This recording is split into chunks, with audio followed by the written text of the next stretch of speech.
Por razones de tiempo vamos a hablar básicamente del sector agrícola. En primer lugar, en las Islas Canarias, evidentemente, antes de la conquista, básicamente los canarios vivían junto con la ganadería de los cereales, básicamente del trigo, de trigo morisco que todavía se conserva en las islas, del centeno, la cebada, etc. Y se dice que también las higueras, que aunque dice que las introdujeron los mallorquines, hay una discusión sobre eso en el siglo XIV, pero las Islas Canarias, cuando llega la conquista, que fue una conquista larga, entre 1402, que empieza Juan de Betancourt en Lanzarote, Fuerteventura y El Hierro, y 1496, que se Tenerife, las Islas Canarias se van a convertir, al mismo tiempo que se descubre el continente americano, empieza una economía mundial, y las Islas Canarias van a jugar un papel fundamental ya desde los inicios en la difusión de la agricultura. Canarias va a ser un trasvase agrícola fundamental en la historia. En primer lugar, tenemos que la base económica del siglo XVI va a ser la caña de azúcar. La caña de azúcar es un producto, es una planta procedente de Extremo Oriente que se lleva a Canarias fundamentalmente por los portugueses, que lo habían iniciado en Madeira, y son técnicos portugueses los iniciales que lo impulsaron. Y la caña de azúcar de aquí va a ser llevada a América. De hecho, los primeros técnicos en Cuba, Santo Domingo, eran canarios, y las técnicas fueron desarrolladas desde las islas. La caña de azúcar se va a convertir en la base de la economía del siglo XVI fundamentalmente. Entra en decadencia a finales del siglo XVI porque la competencia de Bahía y Pernambuco, la zona brasileña, con menores costes de producción y más mano de obra esclava, porque empleó esclavitud. De hecho, aquí siguieron habiendo ingenios con esclavos hasta principios del siglo XIX, en Adeje, por ejemplo, en Tenerife, en Argual, en Tazacorte, en La Palma, en Gran Canaria, etc. Forman parte del mestizaje de la población isleña. Y la caña de azúcar fue, por tanto, el sector que permitió un desarrollo de algunas islas. Otras islas, lógicamente, no tenían aguas para eso, fundamentalmente La Gomera, La Palma, Tenerife y Gran Canaria. Gran Canaria fue donde tuvo mayor desarrollo porque además, al ser conquistada antes que Tenerife y La Palma, tuvo mayor desarrollo de ingenio. El propio conquistador de Tenerife y de La Palma, Alonso Fernández de Lugo, tuvo un ingenio azucarero en Agaete. Entonces se convirtió en la base de la economía. Como he dicho, entró en decadencia. Lanzarote y Fuerteventura se van a dedicar fundamentalmente a la producción aparte del ganado, de cereales. Es el gran abastecedor de trigo, que en los déficits, cuando había buenas cosechas, claro, cuando había malas cosechas, pues había que o pasar hambre o importarlo, se van a convertir en el granero de las islas, y lo van a hacer hasta finales del siglo XVIII. Curiosamente, el hierro, que tenía serios problemas de agua, una planta que tuvo un gran desarrollo, que también se desarrolló en La Palma y en Tenerife, es la hierba pastel, una hierba que se trajo de Europa, de Eurasia, y que servía para tinte. Los tintes fueron una de las bases de nuestra economía. Unos se sacaban en los acantilados, que eran las horchillas, que es un líquen, y con esto era azul. Y en el siglo XVI hubo muchos molinos de hierba pastel. De hecho, hay algunos sitios que se llaman pastel, pastelero, etc. Vienen de eso, no del pastel, que eran de pasteleros, de la pastelería, sino de esta hierba que daba un color de tinte azul. Pero esto también entró en decadencia porque en el siglo XVII, en Centroamérica, se desarrolló el añil, que daba un tinte similar azul, y el añil hundió la hierba pastel. La horchilla se siguió manteniendo, etcétera, pero era una cosa, digamos, limitada. Los horchilleros tenían que estar en los acantilados, etcétera. Junto con la caña de azúcar se va a desarrollar aquí el viñedo. Ya empieza a ser importante desde mediados del siglo XVI, sobre todo a finales del siglo XVI. El siglo XVII es el siglo del viñedo. Se van a introducir en Canarias viñas de regadío. Eso viene de influencia portuguesa. Todavía en Hijó se llaman las latadas, que es una palabra portuguesa, para ponerlas en alto, para dar la mayor nivel de sol. Nosotros tenemos un tesoro enorme desde el punto de vista de la enorme variedad, que además, como que ahora desgraciadamente está de plena actualidad, no tuvimos filoxera a finales del XIX, y se pudo conservar muchísimas variedades de uvas. Pero fundamentalmente en Canarias las uvas van a ser, por una parte, en las zonas medias y altas, de Vidueño. Vidueño se llamó a un vino predominantemente blanco, de mezclas de distintas variedades de uva blanca. Fíjense ustedes que en Canarias escaseaba, contra lo que la gente cree, las uvas negras. De hecho, hoy asociamos, por ejemplo, a Tacoronte como un centro productor de vino tinto, pero hasta bien entrado el siglo XIX, la mayor producción era blanco. Igual que pasa hoy en Icó, que pasa en la Isla Baja, etcétera, que pasa en Los Realejos. Y este vino se exportaba básicamente a las colonias portuguesas, tanto de África como al Brasil. Fue una época, el siglo XVII fue una época dorada de la economía de las islas. Las islas crecieron extraordinariamente gracias a una economía interna de autoabastecimiento, con las islas, digamos, básicamente productoras de cereales, Lanzarote y Fuerteventura, que permitían los déficits de las islas productoras de vino, fundamentalmente Tenerife y en menor medida Gran Canaria y La Palma. Y esta economía se desarrolló gracias al comercio, en primer lugar, con el comercio con las colonias portuguesas, que se va a mantener hasta 1640, porque en 1640 se independiza Portugal de la corona de Castilla y se pierde ese renglón. Eso va a crear la primera crisis económica en las islas, en las áreas productoras de Vidueño, que, como he dicho, es básicamente un vino básicamente blanco de distintas variedades de uva blanca, y con algo de negramol, etcétera, de tintura, con algo de tintura. Y el Malvasía, que era un vino que tenía tres variedades, uno más dulce y más negruzco, otro más blanco, otro más seco, que era un vino de alta graduación. Era un vino de aperitivo, que se vendía fundamentalmente al mercado inglés. Dice que Malvasía es una isla en la zona de Creta. De hecho, hay una zona que se llama La Candia aquí, que viene de Creta, que es el nombre medieval de Creta. Y esa uva de alta graduación, en torno a 18 grados, tuvo un mercado fundamental que era Inglaterra. Inglaterra fue el mercado fundamental en el siglo XVII, y eso explica que en el Puerto de la Cruz se hiciera el único cementerio protestante de todo el Imperio Español en pleno siglo XVII, que todavía se conserva, la Chercha. Hubo una enorme colonia inglesa aquí, a pesar de los problemas políticos que tuvo España constantemente en el siglo XVI, XVII y XVIII con Inglaterra. Pese a eso, Canarias tuvo un enorme crecimiento, y todo el urbanismo que nosotros vemos en Canarias es fundamentalmente dado gracias a la riqueza que se da en el siglo XVII. Por eso las grandes obras urbanísticas de nuestros cascos históricos son del siglo XVII, cuando es la riqueza económica. Bien, junto con esos tres productos se exportaba también a la América española, pero el aguardiente. La única gran zona productora en la época colonial en América de vino era el Perú.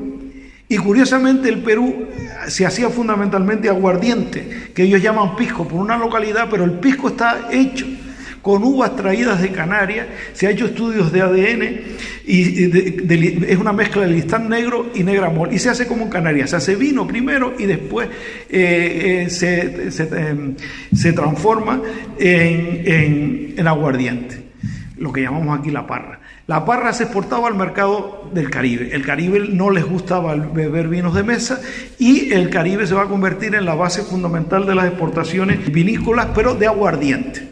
Un aguardiente que llamaban el aguardiente de islas, que se vendía en Cuba y en Venezuela fundamentalmente, y algo en la región de Yucatán, con la que Canarias tenía comercio. Esos son los sectores básicos de la economía en el siglo XVIII y en el siglo XVII. Pero a partir de 1730, el Malvasía se hunde en el mercado británico ya de forma definitiva, porque los ingleses favorecen por relaciones políticas con Portugal, y más después que se cubren las grandes minas de oro en Brasil, de Ouro Prieto, en Minas Gerais, con Portugal, y favorecen a el vino de Oporto, que va a ser el sustituto del Malvasía canario. Porque nosotros hablamos muchas veces del Jerez. No, el Jerez básicamente es del siglo XIX. El siglo XVI y XVII y hasta 1730, el vino de Malvasía es la exportación fundamental española. Pero la política inglesa es favorecer fiscalmente, por un lado, librarse de impuestos al Oporto, y al mismo tiempo encarecer al Malvasía. Si encima hay una guerra como la Guerra de Sucesión Española, donde no se pudo exportar entre 1700 y 1713, fue la punta ya definitiva que hundió el Malvasía. Eso trajo una grave crisis en Canarias que va a originar unas grandes corrientes migratorias que van a caracterizar las islas durante el siglo XVIII. El aguardiente de Parra cada vez va a tener más problemas, primero porque se legaliza el aguardiente de caña, que valía sencillamente 10 veces más barato que el aguardiente de Parra, y encima a partir en Cuba la generalización del libre comercio a partir de 1765 de distintas regiones españolas, todo el mundo va a competir, los mallorquines, los gallegos, los andaluces, los cántabros, los catalanes, todos van a colocar, y se hundió el aguardiente de caña. También se hundió la seda, que fue un sector agrícola, vamos a decir así, en cuanto a las moreras, ¿no? Criar moreras, que tuvo un gran desarrollo y en el siglo XVIII vivió mucho exportando medias, sobre todo de seda, a Cuba. Se hundió con la competencia valenciana, cuando Valencia entra en el libre comercio, se hundió. Y hubo una grave crisis en la economía canaria. Hubo que buscar alternativas. El Malvasía ya no servía, y el Vidueño tenía un campo futuro en el mercado norteamericano, que todavía eran unas colonias. Y allí los ingleses, por las altas navegación, habían obligado que solo se produjera, las colonias inglesas en América del Norte, solo vino de Azores y Madeira. Pero Madeira, saben ustedes, que es del tamaño de La Palma y encima mucho más montañosa que La Palma. La capacidad productiva era limitada, y en los Estados Unidos, que en 1600 casi no existía, de hecho se funda la primera ciudad, Jamestown, en 1608, a lo largo de siglo y medio habían crecido extraordinariamente y demandaban vino, y el vino canario podía venderse como falso Madeira. Empezaron a decepar las fincas de las islas, incluso el Valle de Orotava, que hasta la zona de la montaña, la luz, etcétera, estaba cultivado de Malvasía, se dedicó al Vidueño. Y se trató de orientar hacia el vino tinto, porque una parte del mercador no solo quería el vino blanco, sino el vino tinto. Fíjense ustedes que en La Palma llegó, para darle tintura a los vinos, a traer guinda, a añadirle guindas. En Tenerife, incluso con grandes polémicas entre los hacendados y los comerciantes, se trajo vino de Tarragona y vino de Valencia para mezclarlo y darle tintura al vino blanco. Pero poco a poco se fue, generalizando el listán negro, que va a ser, como todos sabemos, derivado del negramol y el listán blanco, la base fundamental del vino tinto en las islas. Y durante el siglo XVIII, por tanto, el mercado norteamericano va a seguir. Y las islas van a tener un mercado fundamental y casi único de exportaciones vinícolas hacia el mercado norteamericano. Y se va a mantener hasta 1853, que aparecen el oidium y el mildium, unos parásitos que se ceban sobre el viñedo, y ya desaparece, pero ya estaba languideciente desde 1814, por unas razones que voy a explicar ahora. Entonces, el Vidueño, para lo que ha quedado hasta nuestros días, que es para el mercado fundamentalmente interno, aunque ahora se intenten exportaciones a mercados como el propio norteamericano de nuevo, etcétera, pero fundamentalmente para el consumo interno quedó el vino Vidueño con sus distintas variedades. Curiosamente, en Lanzarote, entre 1730 y 1736, hay una erupción que sepulta un tercio de la isla.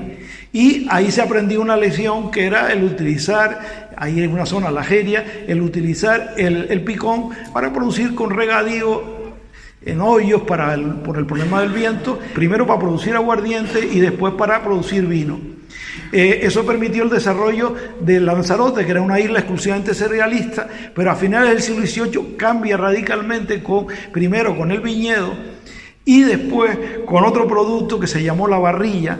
De hecho, Arrecife creció como puerto con la barrilla. La barrilla, hay variedades locales que incluso se hace hasta gofio, una barrilla rojiza, pero también otras que se trajeron de Cartagena y de Almería. Con eso se hizo una de las bases, un crecimiento económico en fundamentalmente Lanzarote y Fuerteventura, sustituyendo campos de cereales por campos de barrilla.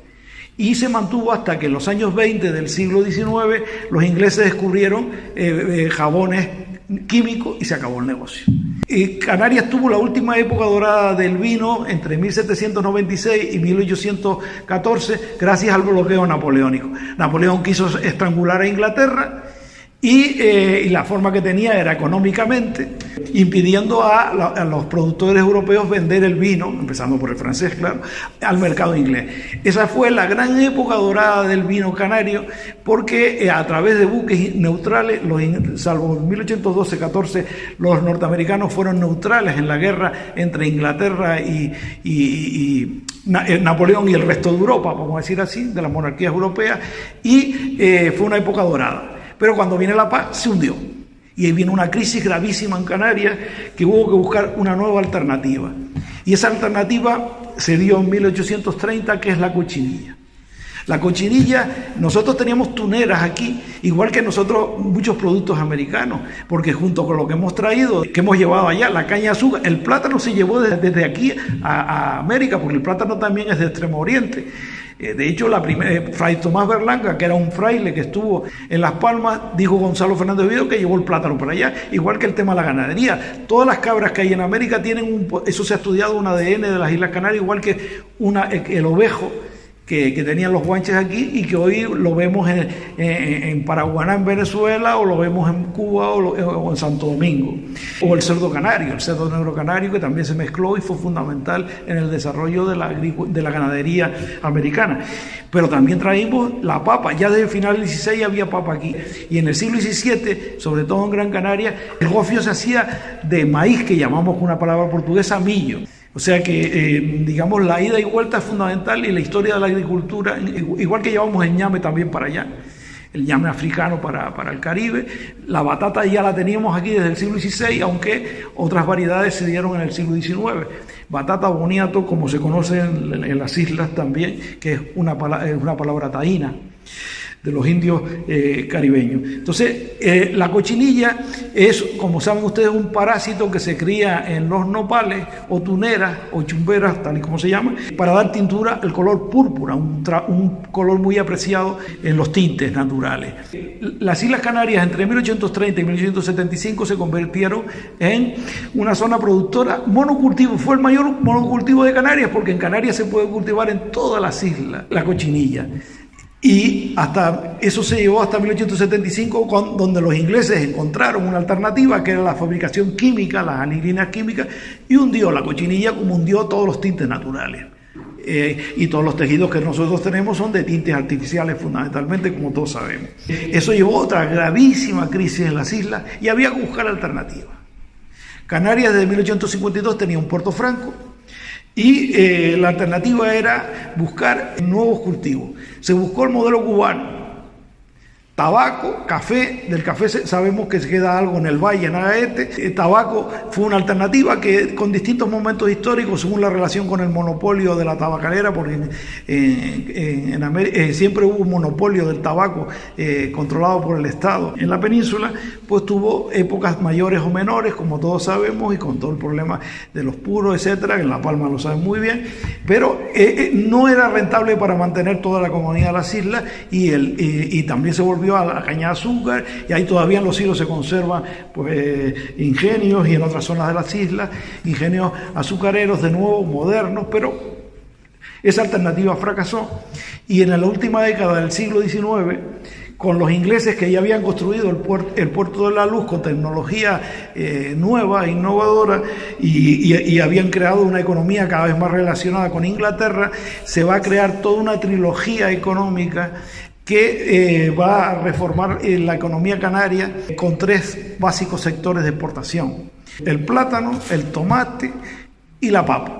La papa para traer variedades en la época fría de semillas inglesas, King Edward, Albocay, como todos saben, o aguacate, como se llamaría, y el tomate y el plátano. El mercado fundamentalmente la Inglaterra, por las relaciones económicas. Inglaterra era el motor.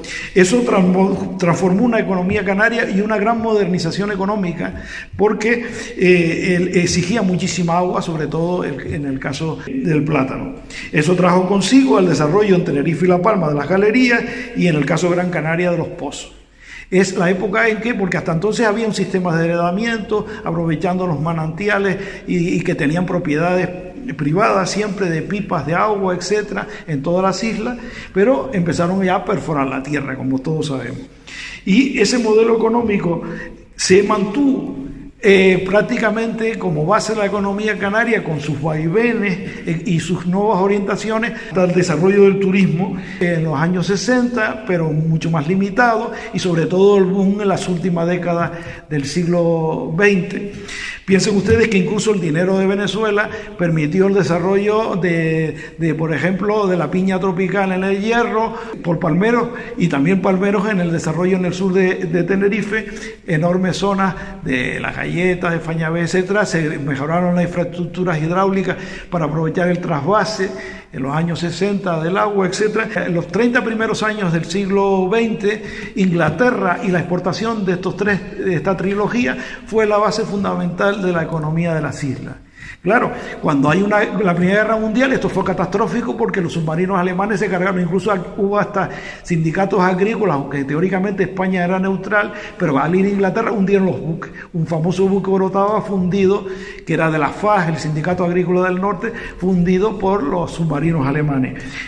Salvo esa época catastrófica, la economía más o menos se mantuvo y hubo un gran desarrollo económico, unido también al dinero que venía de la migración a Cuba, que favoreció la pequeña propiedad, el desarrollo, por ejemplo, en el Valle de Aridane o en zonas como el norte de Tenerife, y eso se mantiene hasta el crash del 29. El crash del 29, la Gran Depresión, fue catastrófica para toda la economía mundial y cerró el mercado inglés. Y en el año 36, con la guerra civil, el régimen franquista apuesta por la autarquía económica y se acaba con el régimen de Puerto Franco. Después, a finales del franquismo, todos sabemos que hubo un sucedáneo, que es el régimen fiscal del año 73, pero lo que se permitió eran cantidades limitadas de exportación cada vez menores de plátanos, de tomates y de otro tipo de verduras al mercado británico, y se busca el mercado español. Ya en la época de la República ya se intentó, porque valía 7 u 8 veces más llevar un kilo de plátanos a la península que a Inglaterra. Ese era el gran problema. Pero con la autarquía económica hubo que poner toda la carne del asador en buscar los mercados, y los canarios empezaron con una serie de empresas a comercializar el plátano en la península, donde además se tenía la ventaja que en invierno no había competidor más que la manzana y la naranja. Eso permitió pues una etapa dorada del desarrollo de los plátanos, hasta que la entrada en el mercado común, como todos sabemos, pues está la situación actual, que no les voy a contar porque eso lo saben ustedes de sobra. Y el tomate, que tuvo una época dorada de exportación, hoy prácticamente se ha reducido al mínimo. El sur de Tenerife había zonas como Guía o Santiago del Teide que estaban llenos de tomateros, y pues, eso ha entrado en una gran decadencia. Se están buscando nuevas alternativas, etcétera. La agricultura ha sido la base y el sustento fundamental de los canarios, junto con la ganadería, la pesca. No hemos hablado, pero también la pesca en la zona del Sáhara ya desde el siglo XVII fue muy importante, sobre todo en Gran Canaria. En el puerto de Las Palmas estaba concentrada una flota pesquera que abastecía en el siglo XVIII de pescado, y hizo que por eso el pescado salado sea nuestra base de la economía. Era la única proteína que se podía comer todo el año por todas las clases sociales, gracias al Banco Pesquero Canario Sahariano. Eso explica que en 1886 pues, se desarrollara la Graciosa y se crearan toda una serie de instalaciones y de fábricas pesqueras en Lanzarote y Fuerteventura, que hoy, como todos sabemos, han pasado a la historia, pero también fue un sector importante en la economía de las islas, para el mercado interno fundamentalmente, pero para el abastecimiento de proteínas animales que tanto escaseaban en las islas. Era fundamental. Por lo tanto, con esto concluyo la importancia del sector primario, decisiva en la historia de Canarias, y que no debemos olvidarla con la apuesta fundamental que hemos tenido con el sector servicios y todo el desarrollo del turismo, que además ha sepultado, como todos sabemos, muchas zonas, la presión inmobiliaria, muchas zonas que incluso se trajo a la tierra de Erjos para plantarla en Fañabé, y Fañabé hoy, pues saben ustedes las plataneras que quedan. Pero eso fue dinero que se trajo de Venezuela y que hoy pues se han convertido en zonas urbanas. Y nada más, muchas gracias.